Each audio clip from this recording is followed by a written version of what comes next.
अम्बेडकर, हमारे राष्ट्रपिता ज्योतिबा फुले और माता सावित्रीबाई फुले और अपने 85वीं प्रतिशत समाज में जन्मे सभी संतों, गुरुओं, महापुरुषों को मैं कोटि कोटि नमन करती हुई और श्रद्धा सुमन अर्पित करती हूँ। और आज मुझे बड़ा अच्छा लग रहा है कि आज ये दोरिया गांव में आज हम उपस्थित हुए हैं और हमारे भाई महेश जी के यहाँ आज एक संपर्क कार्यालय खुल रहा है और हमारे लक्ष्मण मंडल सरवन जी के साथ में, तो ये बड़े हमारे लिए हर्ष की बात है। और भारतीय समन्वय संगठन लक्ष्य जो एक सामाजिक संगठन है जो अपने बहुजन समाज के लिए काम करता है। और हम लोग गांव-गांव जाते हैं, घर-घर जाते हैं, मोहल्ले-मोहल्ले जाते हैं, तो 365 दिन हम लोग एक भी दिन घर पे नहीं बैठते हैं। हम लोग अपने घर के काम से निवृत्त होने के बाद दोपहर से निकल जाते हैं और कहीं न कहीं जाके बैठ के सामाजिक चर्चा जरूर करते हैं, क्योंकि जब तक हम लोग जगेंगे नहीं, हम लोग जानेंगे नहीं, जब तक इकट्ठा नहीं होंगे, तब तक हमारे ऊपर तमाम तरह के जाति शोषण और अत्याचार होते रहेंगे और जो हमारे हक और अधिकार हैं उनसे हम लोग महरूम रहेंगे। अभी देखिए तमाम तरह की विपरीत परिस्थितियां चल रही हैं, हमारे समाज के साथ तमाम तरह का शोषण होता है, जाति होती, अत्याचार होता है, लेकिन हमारी सुनवाई कहीं होती है? नहीं होती है। क्यों?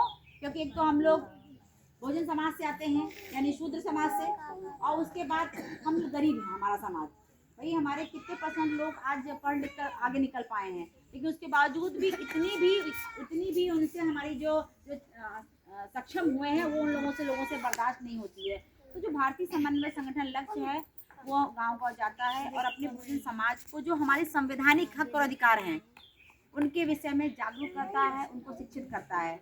इसी के साथ साथ अपने बहुजन समाज के ऊपर किसी भी तरह का जाति शोषण होता है, जाति के आधार पर प्रताड़ित किया जा रहा है, चाहे वो महिला हो, चाहे वो पुरुष हो, हमारी बहन हो, हमारी बेटी हो, हमारे बच्चे हैं, हमारे युवा हैं, हमारा किसान है, हमारा मजदूर है, किसी को भी अगर जाति आधार पे आपके साथ उत्पीड़न होता है।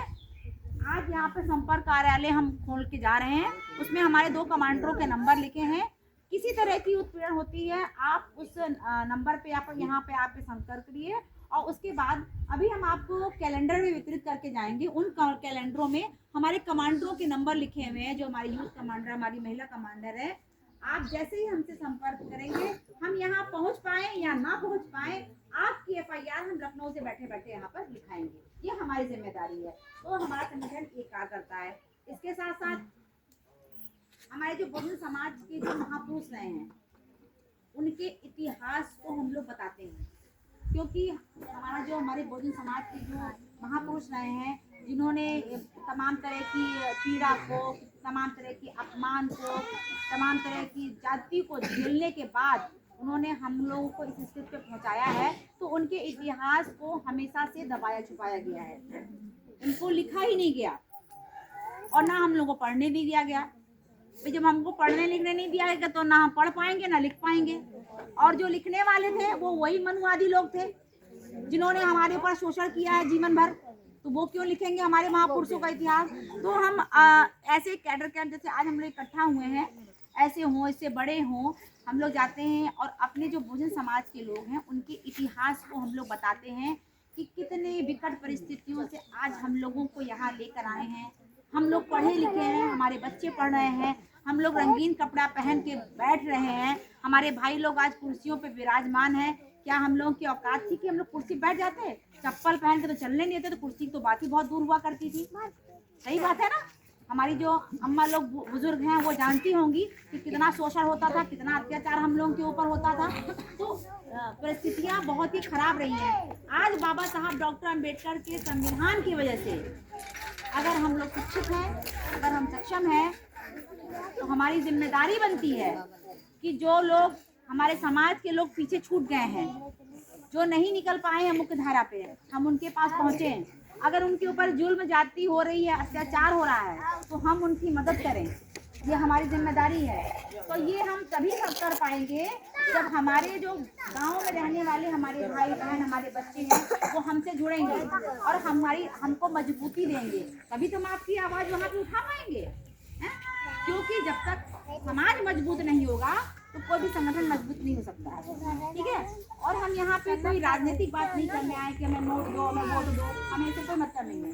हम चाहते हैं कि हमारा जो भारतीय संगठन जो है जो इतना मजबूत हो कि हमारे बहुजन समाज के ऊपर कोई भी जाति हो तो इसके साथ साथ हमारे समाज में बहुत तरह का अंधविश्वास, कर्मकांड, पूजा पाठ, पाखंड, अंधविश्वास, तमाम तरह के ढोंग नकोसले में हमारे लोग डूबे हुए हैं, और विशेष तौर से हमारी जो महिलाएं हैं, है ना। लेकिन आप ये विचार करिए कि हम लोग इतने, अगर बाबा साहब डॉक्टर अम्बेडकर नहीं होते, उनका दिया हुआ संविधान नहीं होता, तो आज भी हम लोग नाली के कीड़े जैसी जिंदगी गुजार रहे होते।